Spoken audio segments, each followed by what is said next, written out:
Jadi ada dua peristiwa yang penting yang mengapa saya ditarget kembali. Yang pertama adalah disertasi saya.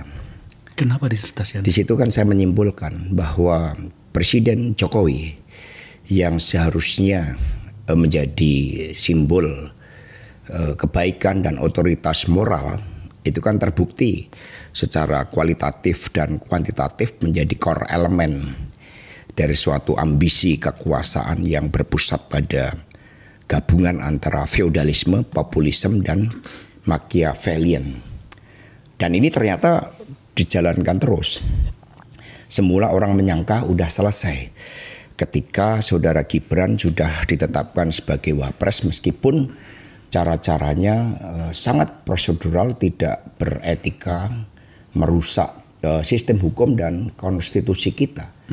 Bahkan mematikan suatu peradaban demokrasi kita, karena kita mau menggunakan referensi tentang kehidupan peradaban suatu bangsa yang baik, tentang agama, tentang keyakinan-keyakinan pada kebaikan, itu kan ditabrak semua. Tapi itu kan produk intelektual. Saya bersaksi para pemirsa, karena saya sempat menjadi teman diskusinya Mas Hasto menyangkut disertasinya. Dengan keilmuan saya yang terbatas, saya bisa mengatakan itu karya yang luar biasa. Apa masalahnya? Justru itu sebagai suatu koreksi secara akademik terhadap apa yang terjadi di dalam kehidupan demokrasi kita. Tetapi yang kedua inilah yang kemudian membahayakan. Betul. Karena kemudian di dalam pilkada kami melihat bahwa ambisi kekuasaan itu tidak berhenti. Kita ini negara berbentuk republik, bukan kerajaan. Tetapi Pak Jokowi mau menerapkan dengan menempatkan keluarganya. Itu kan terjadi dengan Bobi Nasution di Sumatera Utara, dan kemudian gerak membatasi lawan-lawan politiknya yang berbeda, yang seharusnya berkontestasi secara sehat. Bobi Nasution sama Edi Rahmayadi harusnya berkontestasi dengan sehat. Tetapi ada mobilisasi dari apa yang disebut sebagai Partai Coklat.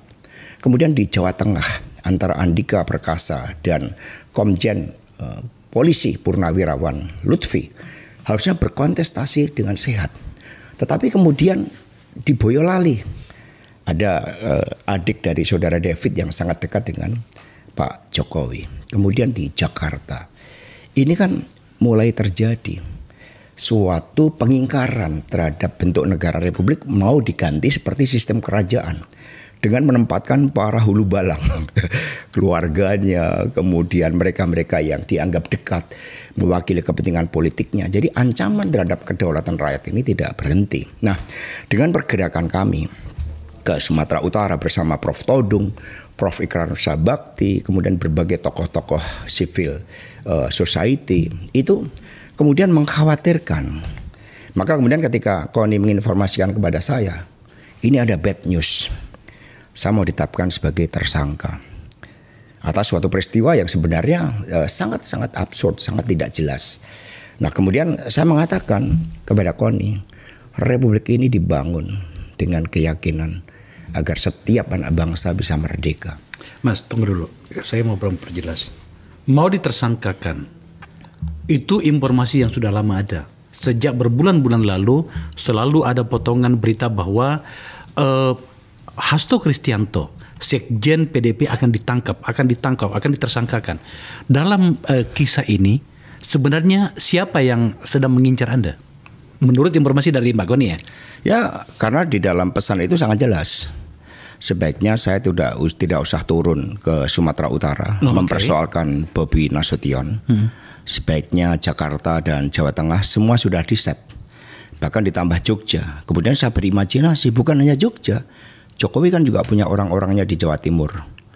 Dan kemudian kita lihat kepemimpinan Bu Risma hari ini yang sangat fenomenal, dengan menutup doli dan sebagainya, itu pun mencoba dihambat dengan berbagai cara-cara yang sangat luar biasa, dari mematikan jalur logistik hingga berbagai intimidasi-intimidasi yang ternyata masih dipraktekkan. Nah, upaya untuk menjadikan pilkada ini sebagai bagian dari quote and quote hulu balang sang raja itulah yang kemudian terganggu dengan konsolidasi yang dilakukan oleh PD Perjuangan dengan kekuatan non-partai, dengan kekuatan relawan, dengan kekuatan civil society, sehingga harus ada upaya untuk menghentikan dari ujungnya. Tapi kita kan sudah biasa di dalam bernegara dengan keyakinan ini. Ketika kita digerakkan oleh keyakinan, ya ancaman 1 juta peluru pun tidak membuat kita reda oleh berbagai tekanan itu. Maka saya bilang sama kau nih, mari kita jadikan ini sebagai momentum untuk mengingatkan kepada seluruh rakyat Indonesia bahwa ambisi kekuasaan yang menggunakan hukum, yang menggunakan kekuatan logistik yang luar biasa. Saya dapat informasi cukup akurat setelah Jokowi turun di Jakarta misalnya, dimobilisasi dana hampir 200 miliar rupiah. Itu pun dari permintaan 400 miliar. Jadi buat apa pilkada? Kalau semuanya sudah mencoba untuk disetting, dibuat dengan cara-cara yang sepertinya demokratis, tetapi di dalamnya penuh dengan suatu skenario yang membungkam kedaulatan rakyat itu.